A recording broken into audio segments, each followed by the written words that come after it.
Welcome to the Book Reading and Summaries channel. Follow Your Heart, Summary by Andrew Matthews. Andrew Matthews' Follow Your Heart is one of the most beloved self-help books of the past few decades. With gentle humor, simple stories, and warm illustrations, Matthews delivers a timeless message: life doesn't change until we change ourselves. The book explores how attitude shapes reality, why happiness is a choice, and how peace of mind can coexist with ambition and success. It is not a manual on how to fix the world but a reminder that joy begins with self-awareness. At its core, Follow Your Heart teaches that happiness and success are inside jobs. The author explains that most people spend their lives trying to control circumstances, waiting for the perfect job, partner, or opportunity. But happiness doesn't appear when life becomes perfect, it appears when we stop fighting what is and start taking responsibility for our own attitude. Matthews insists that the outer world mirrors the inner one. When you change your perspective, life changes with it. The principle of the mirror. One of Matthews' central metaphors is the mirror. Life, he says, is like a mirror reflecting our beliefs and emotions. If we expect rejection or disappointment, we tend to notice and attract more of it. When we project kindness, the world becomes friendlier. People, events, and even luck reflect our inner vibration. He writes, "The world doesn't give you what you demand, it gives you what you project." This mirror principle also applies to relationships. When we complain that others are rude, selfish, or indifferent, we often forget that we attract what we radiate. The energy we send out, whether frustration or gratitude, shapes our interactions.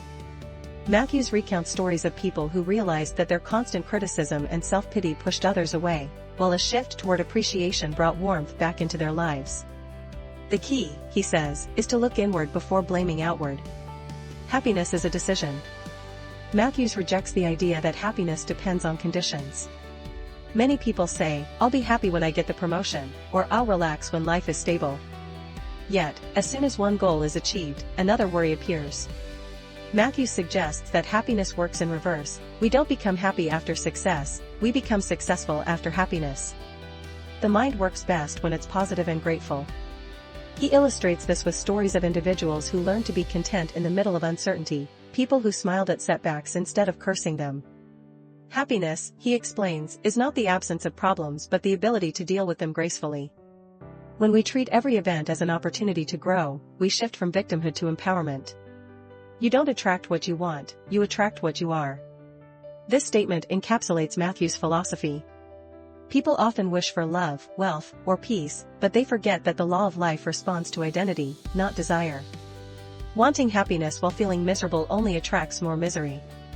Becoming the kind of person who feels joy, gratitude, and generosity naturally attracts experiences that match those qualities.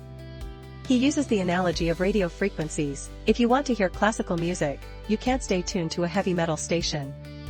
Likewise, if you want a loving relationship, you must emit the frequency of love, kindness, openness, patience, rather than desperation or fear. Life echoes who you are. The power of perspective. Matthews believes that reality is neutral, what matters is how we interpret it. Two people can face the same event and experience it differently depending on their mindset. The difference between frustration and freedom is not circumstance but perception. Change the way you look at things, he writes, and the things you look at will change. He shares simple stories: a man losing his job who later realized it pushed him into his dream career, a woman who stopped seeing her family's demands as burdens and started seeing them as expressions of love. In each case, the event didn't change, the viewpoint did. Dealing with difficult people. Matthews notes that one of life's great lessons is learning how to handle difficult people without losing our peace. He calls them teachers in disguise. They reveal our triggers and highlight where we need patience and understanding. Instead of asking, "Why are they like that?" we can ask, "What can I learn from this interaction?" He reminds readers that no one can truly upset us without our permission. We suffer not because of others' actions but because of our reactions. When we detach emotionally and choose calmness, we reclaim our power. As Matthews humorously puts it, people can push your buttons only if you hand them the remote. Self-love and acceptance. In Follow Your Heart, self-love is not vanity but the foundation for all happiness. Matthews argues that people who dislike themselves constantly seek external validation, approval, praise, or affection, but such validation never lasts. True confidence arises from accepting oneself as imperfect but worthy. He encourages readers to forgive themselves for past mistakes, to stop comparing their journey to others, and to treat themselves like a beloved friend. The inner critic, he says, is the real source of misery. Once you begin to like yourself, others will naturally respond the same way. Self-acceptance also frees you from envy. Instead of resenting others' success, you start celebrating it, because another person's light doesn't dim your own. Matthews concludes, you can't pour from an empty cup. Fill yourself with love first, and it will overflow to everyone else. Happiness is a skill. Contrary to what most people think, happiness is not something we stumble upon, it is something we practice. Matthews compares it to a muscle that strengthens with daily gratitude, humor, and perspective. Complaining weakens it, appreciation builds it. He suggests simple habits: keep a gratitude journal, laugh more, stop taking small annoyances seriously, and surround yourself with uplifting people. When we train our minds to see what's good, we naturally find more of it. You see what you look for, he writes, and you find what you expect. Gratitude as a magnet for joy. In one of the book's most powerful sections, Matthews explains how gratitude transforms life. When we say thank you even for small things, the sunshine, a cup of tea, a kind word, we shift from lack to abundance. Gratitude rewires our attention, and attention creates reality. He tells the story of Simon, a man who once felt his life was cursed. At Matthew's suggestion, Simon began writing down 3 things he was grateful for every night. Within a month, his outlook changed. His job improved, his relationships deepened, and his energy lifted. The only thing that had changed was his perception. Matthews concludes that gratitude is not the result of happiness, it is the cause. The mirror rule. Andrew Matthews expands his central metaphor: other people act as mirrors, revealing what we project. If someone constantly criticizes you, ask whether you often judge yourself. When others seem distant, reflect on whether you've withdrawn first. Life, he says, is always showing us a picture of our inner state. He illustrates this through Lisa, a woman who felt ignored and unloved. Over time she realized she rarely listened or showed warmth to others. When she began giving the attention she wished to receive, her relationships flourished. Matthews emphasizes that people are not our enemies, they are feedback from the universe. The mirror doesn't punish, it educates. He urges readers to use self-observation instead of blame. Every frustration becomes a clue. When someone irritates us, the reaction usually reveals an unresolved trait within ourselves: impatience, insecurity, or fear. Once recognized, it can be healed. This approach turns conflict into a classroom. The law of cause and effect. Matthews frequently returns to the idea that life operates by consistent laws. Whatever thoughts, emotions, and behaviors we plant will eventually appear as outcomes. This law of cause and effect is neither mystical nor religious, it's practical psychology. If we sow kindness, we tend to experience goodwill; if we sow resentment, we attract discord. The results may not be immediate, but the pattern is inevitable. He compares the mind to a garden. Every thought is a seed. Positive thoughts grow into flowers of joy and success, while negative ones become weeds of anxiety and failure. Most people, he notes, spend years watering the weeds, focusing on fear, anger, and scarcity, and then wonder why their lives look bleak. The remedy is awareness: tend to the garden daily. Replace every destructive thought with a constructive one. Over time, the garden transforms. Matthews also clarifies that optimism doesn't mean ignoring problems. It means approaching them with faith that a solution exists. Complaining keeps energy stuck in the problem, gratitude releases energy toward improvement. This simple shift, complaining less, appreciating more, initiates enormous change. Relationships and human connection. In Follow Your Heart, relationships occupy a major portion of life's happiness. Matthews suggests that fulfilling relationships begin with emotional maturity. We attract what we are ready for, not what we crave. When we seek love to fill emptiness, we often find partners who mirror that emptiness. When we cultivate inner peace, we attract balanced companions. He debunks the romantic myth that someone else will complete us. Love, he writes, is not dependency but shared growth. Real love is active, it listens, forgives, and accepts. It's the daily decision to see the best in another person. Expectations are love's greatest enemy. We secretly write scripts for others and then suffer when they forget their lines. He adds humor to his lesson: if you want your spouse to change, change your face first, smile more. The point is simple: positivity is contagious. What we appreciate in others expands, and what we criticize contracts. Matthews also discusses communication. Most conflicts arise not from malice but misunderstanding. Listening with empathy transforms arguments into dialogue. When people feel heard, they naturally soften. The key is presence, being fully attentive rather than preparing a rebuttal. Love, he reminds us, grows in the space of understanding. The role of humor and lightness. One of Matthew's trademarks is humor. He believes laughter is a spiritual practice. It restores balance and perspective. Taking life too seriously magnifies problems, humor shrinks them to size. He often illustrates lessons through cartoons, a man chasing happiness like a butterfly, or two people shouting across a fence only to realize they're in the same yard. The drawings serve as gentle mirrors, reminding readers not to dramatize life's challenges. According to Matthews, humor is a sign of detachment. When we can laugh at ourselves, we stop identifying with our mistakes. We realize that we are not our failures, we are learners in progress. Joy becomes an act of wisdom, not denial. The power of letting go. Matthews calls letting go the hidden path to peace. Many people, he says, suffer because they cling to old hurts, lost loves, or rigid plans. We replay past injustices, expecting new outcomes. Yet resentment poisons only the one who holds it. Forgiveness, he writes, is not saying what they did was right, it's saying I'm ready to move on. He tells of a man who carried bitterness toward his business partner for years. The anger consumed his health and energy.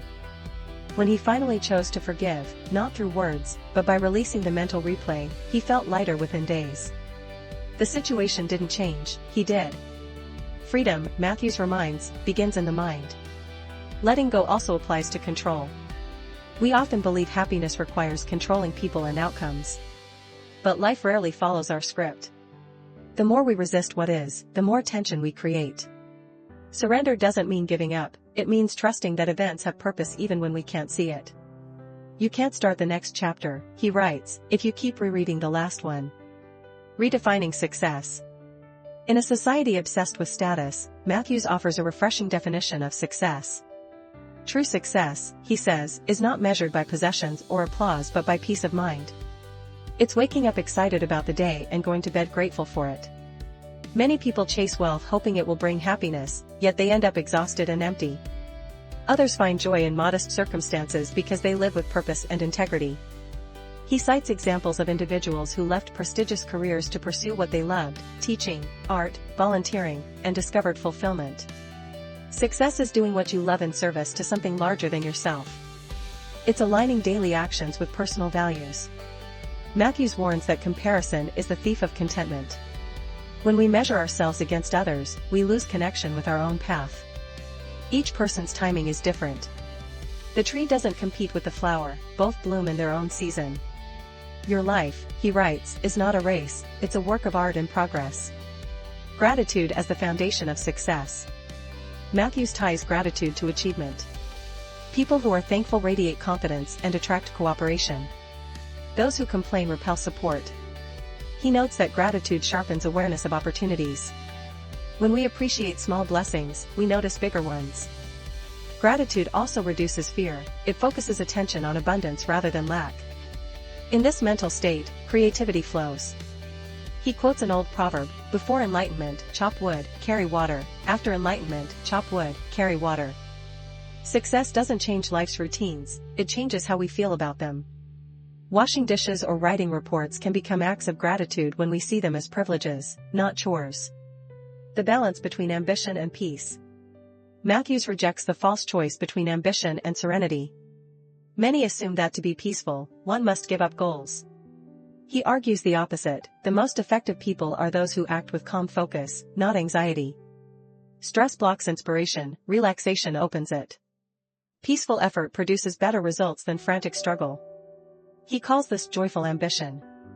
You can pursue dreams passionately while staying detached from the outcome. Do your best, he says, then release the result. This mindset turns work into play.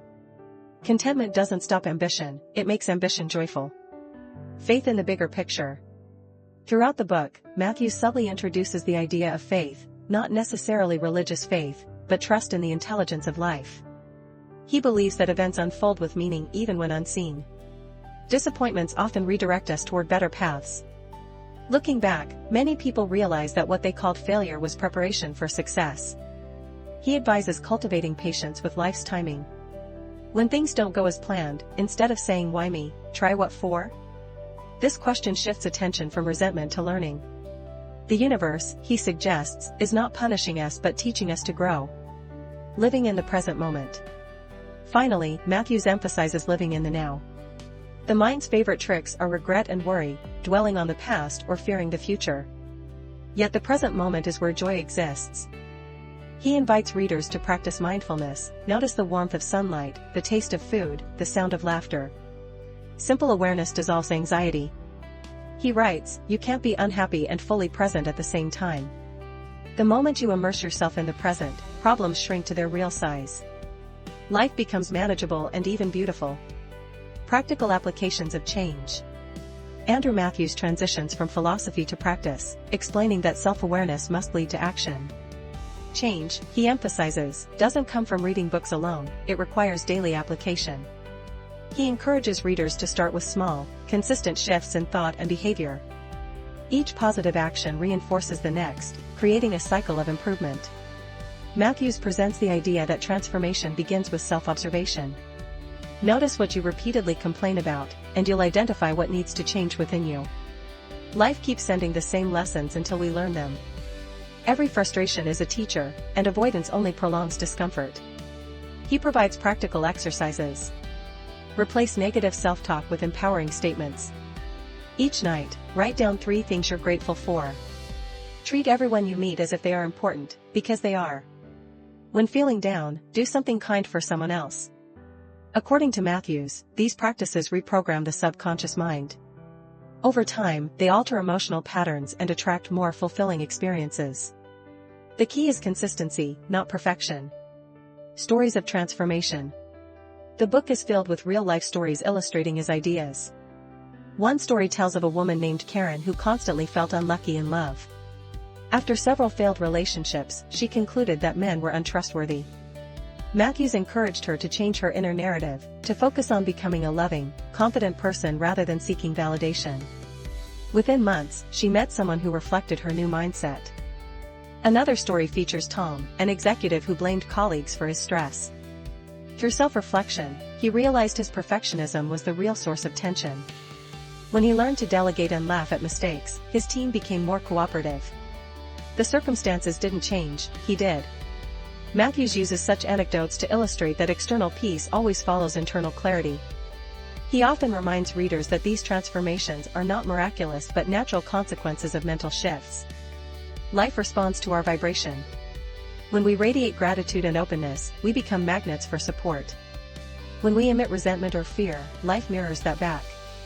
The paradox of gratitude. Matthews explores what he calls the paradox of gratitude. People believe they'll feel grateful once life improves, but in truth, life improves once we feel grateful. Gratitude is both the seed and the fruit of happiness. When practiced consistently, it reshapes perception until problems appear smaller and blessings multiply. He recalls meeting individuals who had faced hardship, illness, financial loss, or failure, yet carried an unshakable sense of peace. Their secret was simple gratitude for being alive. They viewed pain as a teacher, not a punishment. Matthews emphasizes that gratitude doesn't deny suffering, it transforms how we meet it. Gratitude, he writes, doesn't make life perfect, it makes life possible. He also addresses the misconception that gratitude leads to complacency. In reality, it fuels enthusiasm. When we are thankful for what we have, we approach challenges with more creativity and courage. Contentment is not the end of ambition, it's the energy behind it. Self-responsibility, the core of freedom. One of Matthews' recurring themes is personal responsibility. He argues that freedom arises not from controlling others but from taking ownership of one's reactions. Victimhood, while comforting, traps us in helplessness. Freedom begins when we stop saying, "They make me angry," and start saying, "I choose how to respond." He calls self-responsibility the key to emotional adulthood. Many people, he notes, remain emotionally dependent, expecting parents, partners, or society to fix their feelings. But no one else can think, feel, or live for us. The moment we take charge of our own state of mind, we regain power. Matthews makes this point humorously: if someone else made you unhappy, they'd have to follow you everywhere. He reminds readers that no one can ruin their day without permission. By choosing calmness, humor, or forgiveness, we claim mastery over experience. This principle also applies to success. People often blame bad luck or unfair systems for stagnation.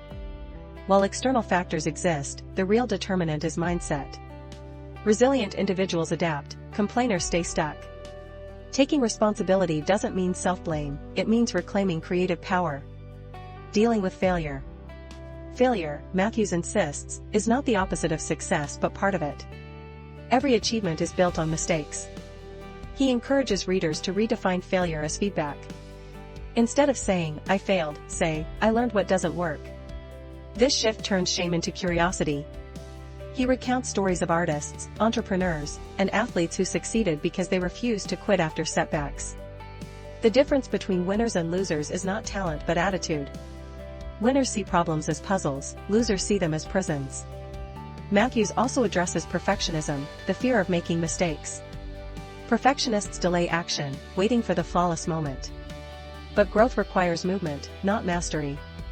Do your best, he advises, then let go. Effort matters more than outcome.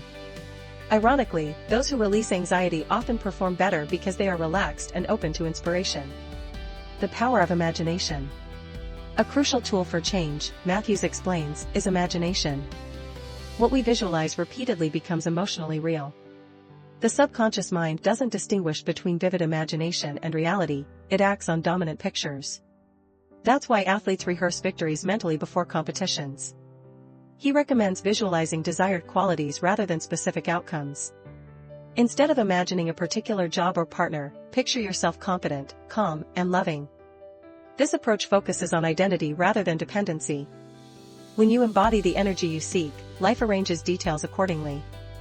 Visualization also combats fear. Most anxiety comes from imagining negative futures.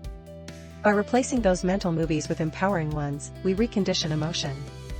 Worry, he writes, is just imagination in the wrong direction. Forgiveness and emotional healing. Forgiveness, according to Matthews, is the highest form of self-care. Many people believe holding grudges protects them, but resentment drains vitality. Forgiveness doesn't excuse wrongdoing, it ends self-poisoning. He recalls meeting a woman who spent years resenting her father. After realizing that her anger only extended her pain, she chose forgiveness. The act didn't erase memory but dissolved bitterness. Within weeks, she reported improved health and joy. Matthews observes that forgiving others often heals the forgiver more than the forgiven. He extends this concept to self-forgiveness. Many carry guilt for past choices, believing they disqualify themselves from happiness. Matthews insists that guilt serves only as a signal to change, not as a life sentence. Once we've learned the lesson, we must release the emotion. You can't drive forward, he says, while staring in the rearview mirror. The value of simplicity. In modern life, people equate complexity with success. Matthews argues the opposite: simplicity brings clarity. Overcomplicating decisions and schedules breeds anxiety. Simplifying doesn't mean doing less, it means doing what matters. He encourages decluttering both physically and mentally. Simplify possessions, conversations, and goals. When we stop scattering energy, focus deepens. The happiest people, he observes, are not those with the most options but those with clear priorities. Simplicity also means authenticity. Pretending to be someone else exhausts us. Living honestly, saying no when needed, yes when meant, frees tremendous energy. Matthews concludes, peace begins the moment you stop pretending. Work and purpose. Matthews explores how purpose turns work into joy. Many dread their jobs because they see them as punishment rather than expression. But any work, done with love, becomes meaningful. The secret is not the task itself but the spirit behind it. He tells of a janitor who whistled every morning. When asked why he was so cheerful, the man replied, "I'm not cleaning floors, I'm making a hospital safe for people." This shift in perception transforms duty into devotion. Matthews encourages readers to bring enthusiasm to every role, from sweeping floors to leading companies. Purpose doesn't come from titles, it comes from serving life in your unique way. Do what you can, where you are, with what you have, he writes. The world needs your light exactly where you stand. Peace as a daily practice. In the final section of Follow Your Heart, Andrew Matthews turns toward the theme of inner peace. He explains that peace is not the result of a quiet life but the ability to remain calm within any situation. People often say, "I'll relax when things settle down," but life never truly settles. The art of peace is learning to remain centered amid chaos. Matthews compares peace to balance on a bicycle. You stay upright not by standing still but by moving steadily forward. Inner calm requires motion, consistent self-awareness, forgiveness, and laughter. Each time we respond with patience instead of anger, we strengthen this balance. He reminds readers that peace begins with acceptance. Acceptance does not mean resignation, it means seeing reality clearly without resistance. When we stop wishing life were different, we free energy to improve it. Acceptance, therefore, is not the end of change, it is its beginning.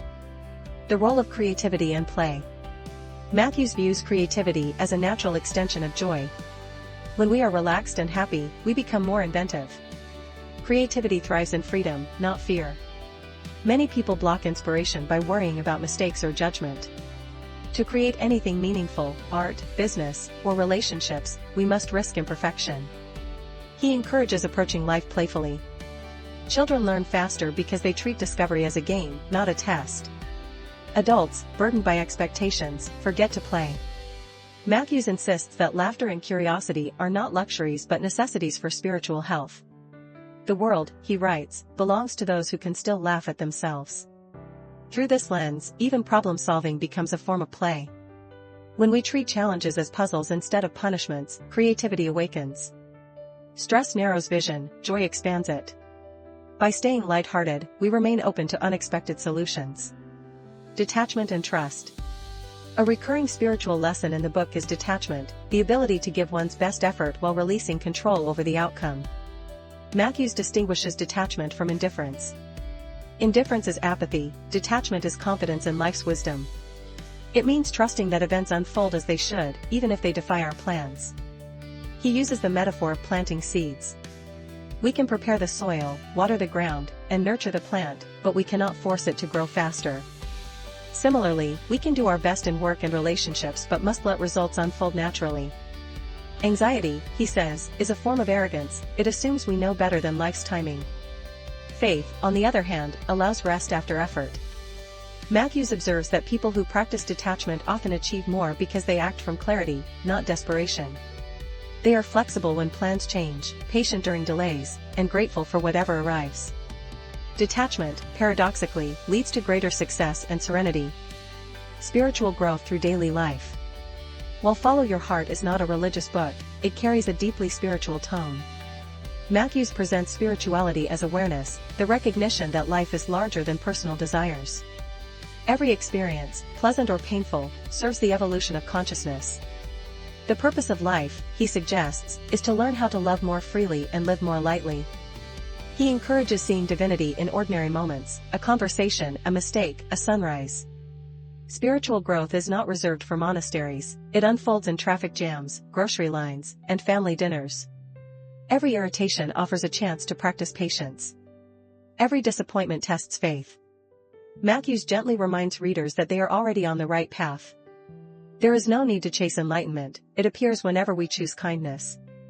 Spiritual growth, he writes, isn't about becoming special, it's about becoming real. The illusion of control. A key obstacle to happiness, according to Matthews, is the illusion of control. People waste enormous energy trying to control the uncontrollable, others' opinions, the weather, the past.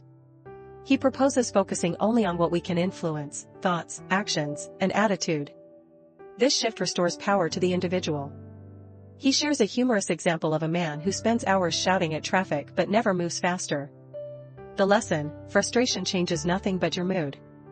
Accept what you cannot alter, and peace follows naturally. Control is replaced by choice, the choice of response. The joy of service. As the book nears its conclusion, Matthews emphasizes contribution as a source of fulfillment. The happiest people, he observes, are those who focus less on themselves and more on adding value to others. Service transforms ego into purpose. He describes success as a byproduct of service. When we solve problems for others, rewards follow naturally.